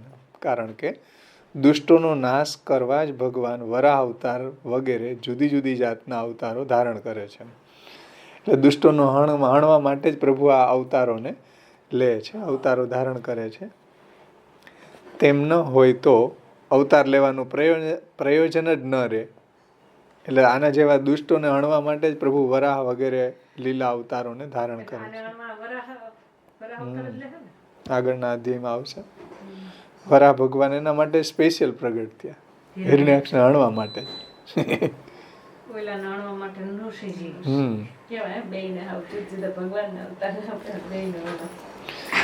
એટલે કે છે કે દુષ્ટોનો નાશ કરવા જ ભગવાન વરાહ અવતાર વગેરે જુદા જુદી જાતના અવતારો પ્રભુ ધારણ કરે છે. તેમ ન હોય તો અવતાર લેવાનું પ્રયોજન ન હોય. ભગવાન આત્મા હોય એવી રીતના હણવા માટે એવા અવતારો શા માટે ધારણ કરે છે? ભગવાન તો બધાની આત્મા હોય છે, માની આત્મા છે અસુરોની. એવી રીતના શંકા થાય, તેથી કહે છે કે સત્પુરુષો ઉપર કૃપા કરવાની ઈચ્છાથી. ભગવાન છે એ સત્પુરુષો ઉપર કૃપા કરવા વાળા છે, અને આ અસુરો છે એ સત્પુરુષોને જ હેરાન કરે છે. એટલા માટે સત્પુરુષો ઉપર કૃપા કરવાની ઈચ્છાથી એમ કહેલું છે. તે તો પુરુષો ઉપર કૃપા કરવા માટે જ અવતારો ધારણ કરે છે. ધર્મનું રક્ષણ કરવા જ એમની પ્રવૃત્તિ થાય છે. એટલે ભગવાન જે અવતાર ધારણ કરે છે અને ધર્મોનું રક્ષણ કરે છે. સત્પુરુષો ઉપર કૃપા કરવાની ઈચ્છાથી અવતાર ધારણ કરે છે અને ધર્મનું રક્ષણ કરવા જ એમની પ્રવૃત્તિ થાય છે. દુષ્ટોને હણવાનું તો સદા એની સાથે સંબંધવાળું હોવાથી અવશ્ય કરવાનું થાય છે. પણ આ એનું અવાંતર. સત્પુરુષોની ઉપર કૃપા કરવા, ધર્મનું રક્ષણ કરવા. સત્પુરુષોને એટલે દુષ્ટોને હણવાનું તો સદા એમની સાથે, એટલે આ પ્રયોજન બે બતાવ્યું, ધર્મ રક્ષણ અને સત્પુરુષો ઉપર કૃપા, એની હારે જોડાયેલું આ પ્રયોજન છે. કારણ કે આ લોકો એને જ હેરાન કરવા વાળા છે, ધર્મનો નાશ કરવા વાળા છે, એટલે એ એમાં જોડાયેલું છે. એટલે કે છે કે દુષ્ટોને હણવાનું તો સદા એમની સાથે સંબંધ વાળું હોવાથી અવશ્ય કરવાનું જ હોય છે. આથી એમ કહેલું છે કે ફરીથી તને યુદ્ધની ઈચ્છા પણ ઉત્પન્ન નહીં થાય. પછી શું થાય? રણ મેદાનમાં સુઈ ગયો, પછી યુદ્ધની ઈચ્છા જ નહીં થાય. એટલે ભગવાન અરે એક વખત ભીડાઈ ગયો પછી કોઈ દી ઈચ્છા નહીં થાય. કો ભૂલી જાય, ખોડ ભૂલી જાય, ક્યારે યુદ્ધની ઈચ્છા નહીં થાય. એવા તમને પૂરો કરી દે એમ. એટલે યુદ્ધની ઈચ્છા પણ ઉત્પન્ન નહીં થાય. તેમ ન હોય એટલે કે ઈચ્છા ફરી ઉત્પન્ન થાય તો ફરીથી જુદા સમયે આવી સ્થિતિ થાય, ત્યારે કોણ શાંતિ કરે? એવું અહીંયા તાત્પર્ય છે. તેમ ન હોય એટલે કે ઈચ્છા ફરીથી ઉત્પન્ન થાય તો ફરીથી જુદા સમયે આવી સ્થિતિ થાય એમ પાછી. ત્યારે પછી કોણ શાંતિ કરે? એટલે ફરીથી ઈચ્છા જ નહીં થાય એવું ભગવાન તને યુદ્ધ આપશે એમ.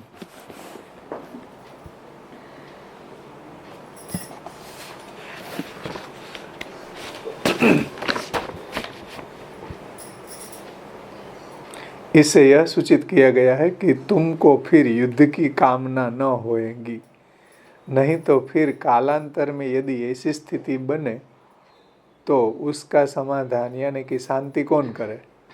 तो पाછી બીજી કાલાંતરમાં, એટલે પાછા કાલાંતરમાં પાછી યુદ્ધની ઈચ્છા થાય તો પછી એનું સમાધાન કોણ કરે? પણ અત્યારે ભગવાન પધારીને તારી યુદ્ધની ઈચ્છા પૂરી કરશે ને તને પૂરો કરી દે, એટલે પાછી ઈચ્છા જ ન થાય. इति श्रीमद् भागवत महापुराण के तृतीय स्कंद के 17वें अध्याय की श्री वल्लभाचार्य चरण विरचित श्री सुबोधनी जी की संस्कृत टीका हिंदी अनुवाद संपूर्ण हुआ. અહીંયા અધ્યાય શ્રી મહાપ્રભુજીની કૃપાથી સંપન્ન થાય છે. એમાં પુરુષોત્તમ સહસ્ત્ર નામના 2 નામો અહીંયા આવી રહ્યા છે, એને આપણે થોડા જોઈ લઈએ.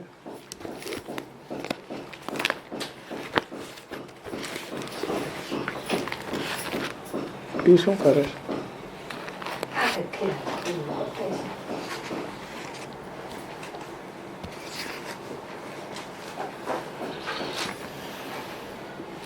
ભક્ત તુલ્ય હવ પ્રદ 155મું નામ છે.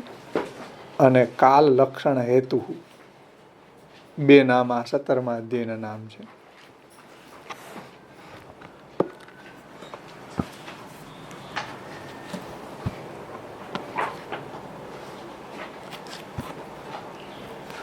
એમાં 155 અને 156માં 2 નામો આવી રહ્યા છે. એમાં 155મું નામ છે ભક્ત તુલ્ય હવપ્રદ. એની સંધિ એમ થાય કે ભક્ત તુલ્ય આહવહ પ્રદ. આહવ એટલે યુદ્ધ, ભક્તોને તુલ્ય એટલે યોગ્ય, આહવહ એટલે યુદ્ધ, પ્રદ એટલે આપનાર. ભક્તોને યોગ્ય યુદ્ધ આપનાર એવા ભગવાન. આ કયું નો યુદ્ધ જોઈએ અમારે બળવાન ને ગદા બધાને ગદા લઈને સ્વર્ગમાં જતો બિચારાને કોઈ એને યુદ્ધ કરવા મળતું નહીં. એટલે ખંજવાળ હાથમાં આવતી હતી કે કોઈ મારી યુદ્ધ કરવા વાળો જોઈએ. એટલે અહીં કહે છે કે ભક્ત તુલ્ય હવપ્રદ. એનો અર્થ થાય ભક્ત તુલ્ય એટલે ભક્તોને યોગ્ય, આહવહ એટલે યુદ્ધ, અને પ્રદ એટલે આપનાર. એમાં શ્રી રઘુનાથજી ટીકામાં આજ્ઞા કરે છે કે પોતાનો પાર્ષદ ભક્ત વિજય એ જ અહીંયા હિરણ્યાક્ષ દૈત્ય રૂપે થયેલો છે. માટે પોતાના ભક્તને યોગ્ય યુદ્ધ આપનાર એવા પ્રભુ છે. અને પોતે તેમને યુદ્ધ આપવા માટે જ વરાહ અવતાર ગ્રહણ કર્યો છે.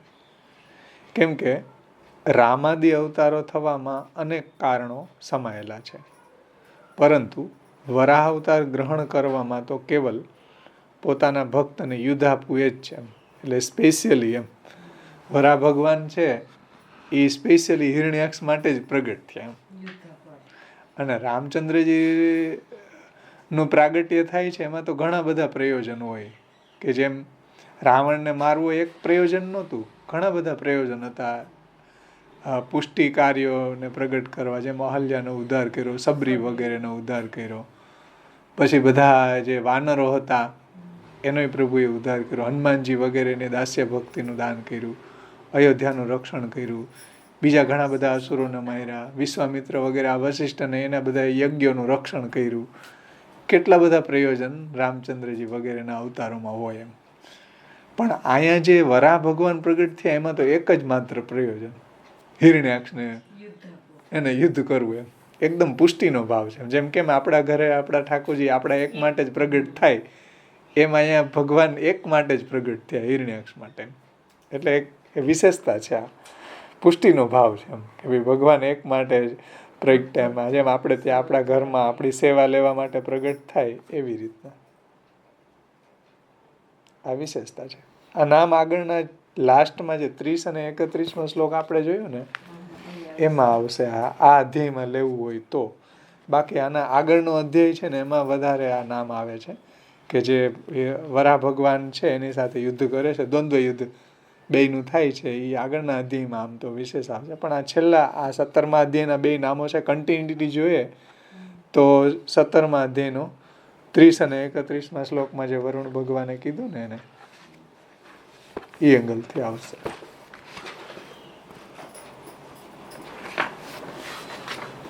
હમણાં જ આપણે વાંચ્યો 30-31 કે રણમાં નિષ્ણાંત તમોને સંતોષ આપે એવો પુરાણ પુરુષ વિષ્ણુ સિવાય બીજો કોઈ હું જોતો નથી. આ જો ભક્ત તુલ્ય હવપ્રદ, ભક્ત તુલ્ય હવપ્રદ, ભક્ત તુલ્ય હવપ્રદ કે રણમાં નિષ્ણાંત તમને સંતોષ આપે એવો પુરાણ પુરુષ ભગવાન સિવાય, વિષ્ણુ સિવાય બીજો કોઈને હું જોતો નથી. હે અસુર શ્રેષ્ઠ, એ તમારો મનોરથ પૂર્ણ કરશે. એ પુરાણ પુરુષ એવા છે કે તમારા જેવા મનસ્વી લોકો લડતા લડતા હારીને પણ એની વાહ વાહ કરે છે. જે વીર તમારા જેવા દુષ્ટોનો નાશ કરવા અને સત્પુરુષો ઉપર કૃપા કરવાની ઈચ્છાથી અવતારો લે છે, તેમને થોડા સમયમાં પ્રાપ્ત કરી તમે નિર્ભય થશો અને રણ મેદાન ઉપર વીરને યોગ્ય શૈયા ઉપર કૂતરાઓથી વીંટળાયેલા તમે પોઢશો. એટલે ભક્ત તુલ્ય હવપ્રદ એ રીતે અહીં નામ આવી શકે. બાકી આમ વિશેષ 18મા અધ્યાયમાં આ યુદ્ધ જે થાય છે એ 18મા અધ્યાયમાં છે. અહીંયા એક એને સંતોષ થાય એટલા માટે વરુણજીએ એને આ રીતે કીધું છે કે ભાઈ ભક્તોને યોગ્ય યુદ્ધ આપનાર એવા ભગવાન એમ. એટલે સ્પેશિયલી હિરણ્યાક્ષ માટે જ આપનું પ્રાગટ્ય થયું. આ વિશેષતા છે. ત્યાર પછીનું નામ છે કાલ લક્ષણ હેતુ. કાલ લક્ષણ હેતુ એટલે કાલના લક્ષણોના કારણરૂપ. કાલના લક્ષણો એટલે જ્યારે આ બેયનો જન્મ થવાનો હતો ત્યારે જે બધા કાલના લક્ષણો બતાડ્યા શ્લોક 3 થી લઈને 15 સુધી એમાં નામ આવી રહ્યું છે કાલ લક્ષણ હેતુ. એટલે કાલના લક્ષણોના કારણરૂપ એવા ભગવાન છે. એટલે ભગવાને જ આ બધા લક્ષણો બતાવ્યા, પ્રગટ કર્યા છે કાલના. શ્રી રઘુનાથજી એની ટીકામાં સમજાવે છે કે દૈત્યોની ઉત્પત્તિ વખતે કાલ લક્ષણોને પ્રવર્તાવનાર પ્રભુ જ છે. જોઈએ ને આપણે હમણાં આખું ઉલ્કાપાત થવા માંડ્યો, અંધારું છવાઈ ગયું બધી જગ્યાએ, બધા પશુ પક્ષીઓ રડવા લાગ્યા, મૂર્તિઓ રડવા લાગી, ગધેડાઓ ભૂંકવા લાગ્યા, બધે સમુદ્ર પણ આક્રાંત થઈ ગયો, જલચરોને એ બધાય. એ 3 થી 15 શ્લોકમાં જે બધા કાલ લક્ષણ આપણે જોયા ને એ બધું પ્રગટ કરવા વાળા ભગવાન જ છે. તો આ સ્કંદના 17મા અધ્યાયમાં જણાવે છે કે તે બંને દૈત્યોની ઉત્પત્તિ થવામાં અનેક ઉત્પાતો થવા લાગ્યા, પાષાણો વગેરે નીચે પડવા લાગ્યા. એ ઉત્પાત રૂપી કાલના લક્ષણોને આ પ્રભુએ જ પ્રવર્તાવ્યા છે. ભગવાનની જ આ લીલા છે. તો આવા લક્ષણોને પ્રવર્તાવનારા પ્રભુ જ છે. ગીતાજીમાં શ્રી મુખે આજ્ઞા કરે છે કે હું સર્વનું ઉત્પત્તિ સ્થાન છું, મારાથી સર્વ ચાલી રહ્યું છે. એટલે સર્વ વસ્તુની પ્રવૃત્તિ કરનાર પોતે પ્રભુ જ છે. એટલે ભગવાનથી જ બધું ચાલી રહ્યું છે. ભગવાન જ બધાને ઉત્પન્ન કરવા વાળા છે. ભગવાન જ બધાના પ્રભવ અને પ્રલયના કારણ છે. અહમ પ્રભવ પ્રલયસ્તથા. એટલે ભગવાન જ બધાને ઉત્પત્તિ કરે છે ને પ્રલયનું કારણ એ ભગવાન છે. એટલે સર્વ વસ્તુની પ્રવૃત્તિ કરનાર ભગવાન પોતે જ છે. એટલે અહીંયા કાલના લક્ષણના હેતુરૂપી પ્રભુ જ છે. જે આપણે આ 17મા અધ્યાયની અંદર 3જા શ્લોકથી લઈને શરૂ થાય છે આ બધા કાલના લક્ષણ.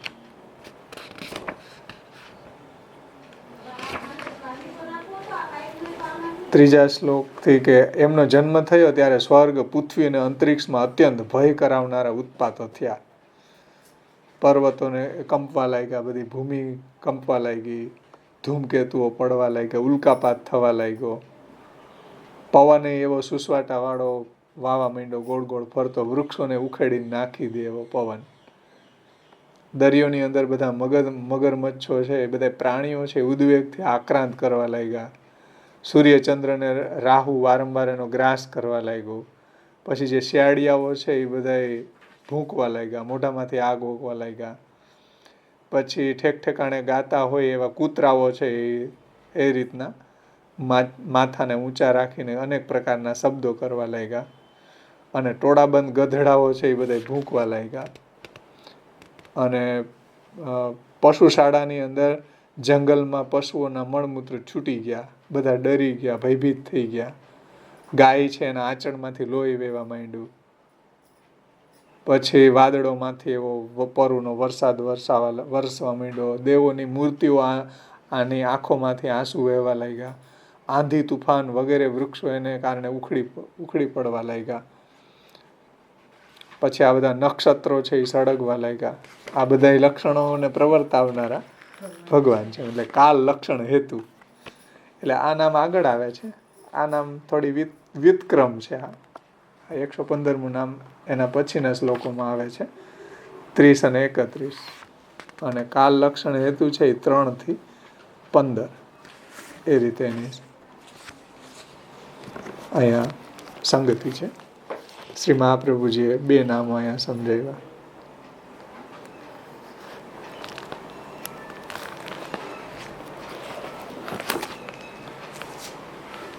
એમાં ભાગવતાર્થ પ્રકરણ આપણે જોઈ લે.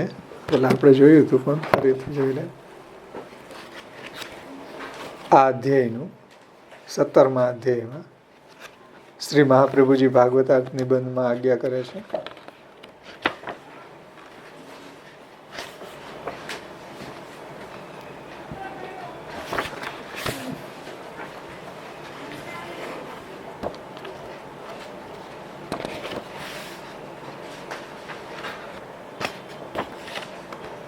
પેજ નંબર 4 ઉપર બીજો પેરા 17, 18 અને 19. 17 થી 19 સુધીના 3 અધ્યાયોનો વિષય પણ ભગવાનની ઈચ્છાથી જ બનેલો ન હોય તો બનવો શક્ય નથી, બનવો અશક્ય જ છે. આ અધ્યાયોમાં હિરણ્યાક્ષ અને હિરણ્યકશિપુની અલૌકિક ઉત્પત્તિ વર્ણવી, જે આપણે જોઈને કાલ લક્ષણ હેતુ એની ઉત્પત્તિ અલૌકિક પ્રકારે થઈ. કારણ કે મોટા પુરુષની સામાન્ય રીતે ઉત્પત્તિ થતી હોય ત્યારે ખરાબ શુકોનો થતા નથી, પણ અહીંયા થયા છે. મતલબ કે એની ઉત્પત્તિ અલૌકિક રીતે થઈ છે, સામાન્ય રીતે નથી થઈ. એટલે મહાપુરુષોની અહીંયા અલૌકિક ઉત્પત્તિ થઈ છે. એટલે આ બધા જે અપશુકનો થયા. શ્લોક 3 થી 15 તેઓની વૃદ્ધિ શ્લોક 16 થી 17 એટલે આ બે મેરુ પર્વત જેવડા થઈ ગયા ને, તથા એ બે એનો દિગ્વિજય શ્લોક 19 થી 23 પણ એ પણ અલૌકિક છે. મતલબ કે એની વૃદ્ધિ, એની ઉત્પત્તિ, એની વૃદ્ધિ, એનો દિગ્વિજય એ બધું અલૌકિક છે. 5મા એટલે કે 18મા અધ્યાયમાં હિરણ્યાક્ષ સ્વામી ભગવાન વરાહને દુષ્ટ વચનો કહે છે શ્લોક 3 થી 5 અને એમની સાથે યુદ્ધ પણ કરે છે. આ સર્વ અયોગ્ય છે જો ભગવાનની ઈચ્છાથી ન હોય તેમ, પણ એ ભગવાનની ઈચ્છાથી થયું છે. વળી બ્રહ્માજીને વરાહ ભગવાન હિરણ્યાક્ષને કદાચ હણી નહીં શકે એવો ભ્રમ થાય છે. એટલે કેટલો લાંબો ટાઈમ યુદ્ધ ચાલે તો બ્રહ્માજીને કન્ફ્યુઝન થઈ ગયા કે ભગવાન નહીં હારી જાય ને, એટલે એને ભગવાનને વિનંતી કરી કે આને હવે તમે રમાડોમાં અને હવે હણો. એટલે બ્રહ્માજીને વરાહ ભગવાન હિરણ્યાક્ષને કદાચ હણી નહીં શકે એવો ભ્રમ થઈ જાય છે, અને તેને તરત જ હણવાને માટે પ્રાર્થના કરે છે. શ્લોક 22 થી 28.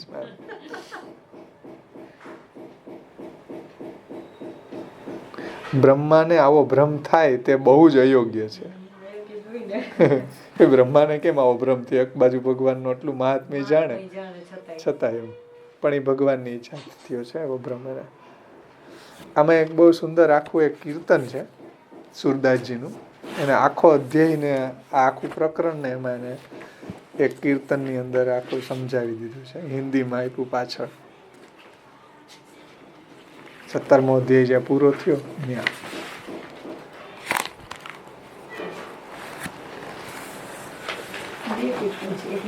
આ એક પાછળનું આપ્યું છે, ઉદ્ધવનો પશ્ચાતાપ. હવે એ તો પાછળના અધ્યાયોના છે, પણ આ જે અધ્યાયમાં આવે છે ને, જય વિજય કી કથા, પેજ નંબર 30 ઉપર એક આખું કીર્તન આપ્યું છે સુરદાસજીનું. એને આખું આ 3 અધ્યાયનું સમરી કરી દીધું, એક કીર્તનમાં બધું સમજાવી દીધું એને. હરિ ગુણ કથા અપાર, પાર નહીં પાઈએ, હરિ સુમિરન સુખ હોય, શું હરિગુણ ગાઈએ. એટલે હરિગુણ કથા અપાર છે, એનું કોઈ પાર પામી શકતું નથી. હરિસુમરણ સુખ હોય, અને જો કોઈ હરિનું સ્મરણ કરે, ભગવાનનું શ્રવણ કીર્તન સ્મરણ કરે, એને જરૂર આનંદની પ્રાપ્તિ થાય છે. શું હરિગુણ ગાઈએ, એટલા માટે હરિનું ગુણગાન ગાવું જોઈએ. બ્રહ્મપુત્ર સનકાદિક ગયે વૈકુંઠ એક દિન, દ્વારપાલ જય વિજય હુતે બરજ્યો તીન કો તીન. એટલે એક વખત આ સનકાદિક ત્યાં વૈકુંઠમાં ગયા ત્યારે દ્વારપાળ એને રોયકા, એને વરજ્યા એટલે ખીજાયા, એને રોયકા, એને બરજ્યો તીન કો તીન. આ ત્રણેયને એ લોકો બરજા એટલે ખીજાવું, અથવા તો એને અંદર ન જ આવવા દીધા, રોક્યા એમ. ત્યારે ઓલાવે શું કર્યું સનત કુમારે? સાપ દિયો તબ ક્રોધ વે અસુર હોઉં સંસાર. ત્યારે એને શ્રાપ, જાઓ સંસારમાં, અસુર યોનિમાં જાવ એમ. હરિદર્શન કો જાત ક્યો રોક્યો બિન વિચાર, અમે તો હરિના દર્શન માટે અંદર જઈ રહ્યા છીએ, તમે વિચાર્યા વગરના શા માટે અમને રોકો છો? હરિ 300 કહ્યો આય એટલે ભગવાન અંદરથી તરત બહાર પધાર્યા. હરિ 300 કહ્યો આય ભલો શિક્ષ તુમ દીની એટલે શિક્ષા બહુ સારી, એટલે સાપ આપ્યો એ શિક્ષા બહુ બરાબર આપી એમ. બરજ્યો આવત તુમ્હે અસુર બુદ્ધિ ઇન યહ કોની કિની સોરી બરજ્યો આવત તુમ્હે અસુર બુદ્ધિ ઇન યહ કિની એટલે આ જે અંદર જતા હતા દર્શન કરવા માટે એને આ લોકોએ રોક્યા, એટલે એને એવી અસુર બુદ્ધિ એનામાં કરી એમ.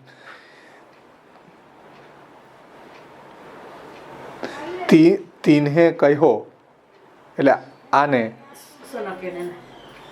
એટલે આ જય વિજયને શું કીધું? આ સનકાદિકે સંસાર મેં અસુર હોઉં અબ જાય, એટલે આ જે અંદર જતા રોક્યા એટલે જાઓ તમે સંસારમાં અસુરીઓનીમાં પડો એમ.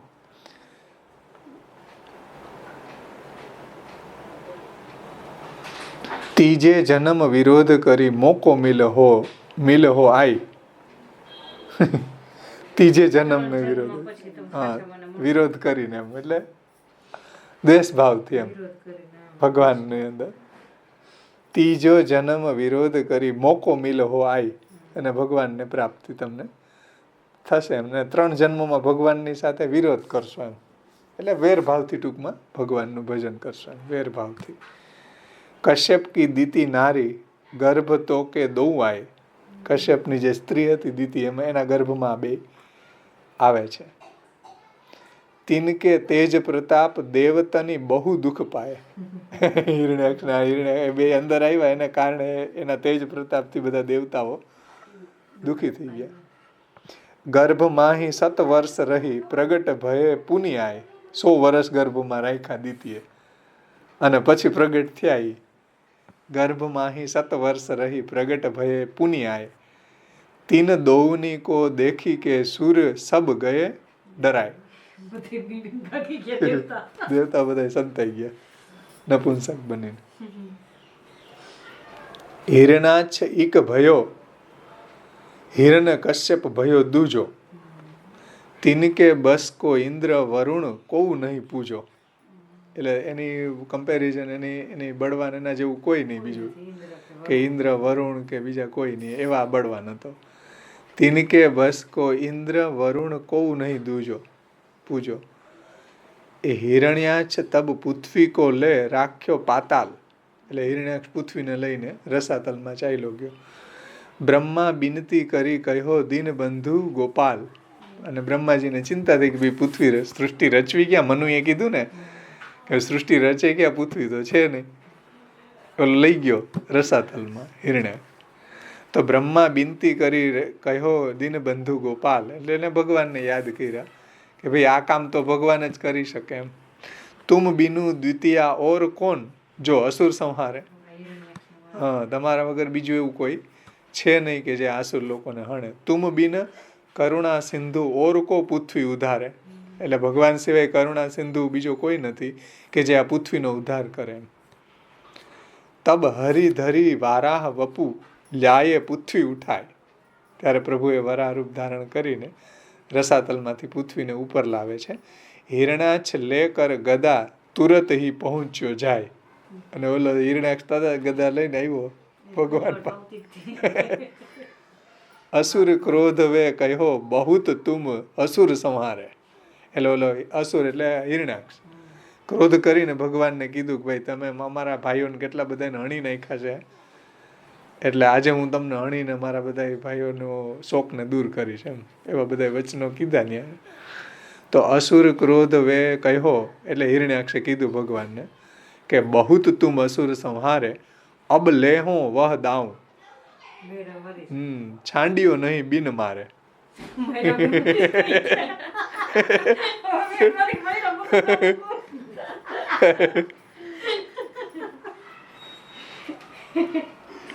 યહ કહી કે મારી ગદા હરિજુ તાહી સમારી, એમ કહીને ભગવાનની સાથે ગદા યુદ્ધ એટલે કરે છે. ગદા યુદ્ધ તાસો કિયો અસુર ન માને હારી. એટલે ગદા યુદ્ધ કેટલો ટાઈમ ચાલ્યું પણ આ બેયના આનું બળ એટલું હતું હિરણ્યાક્ષનું કે હાર જ નહોતો માનતો. બ્રહ્માજીને ભ્રમ થઈ ગયો ત્યાં સુધી. તો ગદા યુદ્ધ તાસો કિયો અસુર ન માને હારી, તબ બ્રહ્મા કરી વિનય કહ્યો હરી યાહી સંહારો. ત્યારે બ્રહ્માજીએ ભગવાનને પ્રાર્થના કરી કે ભાઈ આને હવે હણો તમે. આ તુમ તો લીલા કરત સુરની મન પર્યો ખમારો.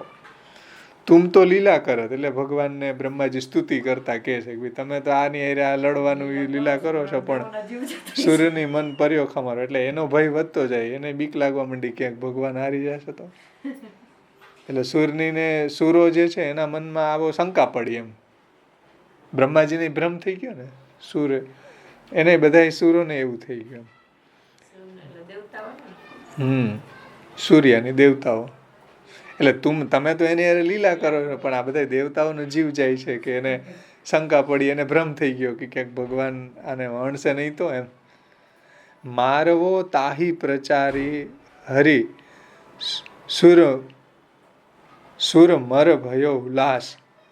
સૂરદાસ કે પ્રભુ બહોરી ગયે વૈકુંઠ નિવાસ. હે ત્યાં કઈક ચેકાઈ ગયું છે ને. મારવો તાહી પ્રચારી હરિ. પછી શું શબ્દ છે?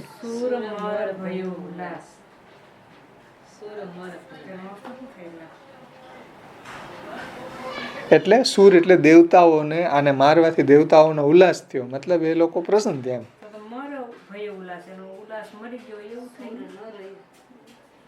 ન રહી છે તો સૂર મર મન હશે 100%. સૂર મન ભય ઉલ્લાસ એમ. એટલે આને માર્યો એટલે બધા દેવતાઓ પ્રસન્ન થયા એમ, એના મનમાં આનંદ થયો એમ. મિસપ્રિન્ટ હોય છે. મારવો તાહી પ્રચારી હરિ એટલે હરિએ જ્યારે આને હણ્યો ત્યારે સૂર મન ભય ઉલ્લાસ એટલે દેવતાઓના મનમાં ઉલ્લાસ થયો એમ કે ભાઈ એને હેરાન કરતો હતો ને વારંવાર ગદા લઈને સ્વર્ગમાં બધા ભાગતો એમ. હવે આવે છે નામાચરણ, હવે આવે સુરદાસજીનું. અહીંયા સૂરનો અર્થ દેવતા થાય. સુર મન ભય ઉલ્લાસ. સૂરદાસ કે પ્રભુ બહોરી ગયે વૈકુંઠ નિવાસ. અને પ્રભુ પછી વૈકુંઠમાં પધાર્યા. આને હણી એટલે સ્પેશિયલ આના માટે જ ભગવાન પધાર્યા હતા ને, હિરણ્યાક્ષને માટે.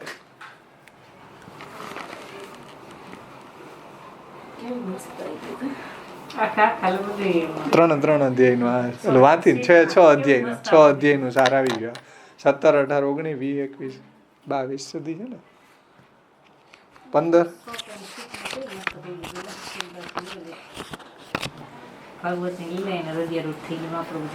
એક કીર્તનમાં બધા અધ્યાય સમજાવી દીધા. એ સુરદાસજી છે ભાઈ. હા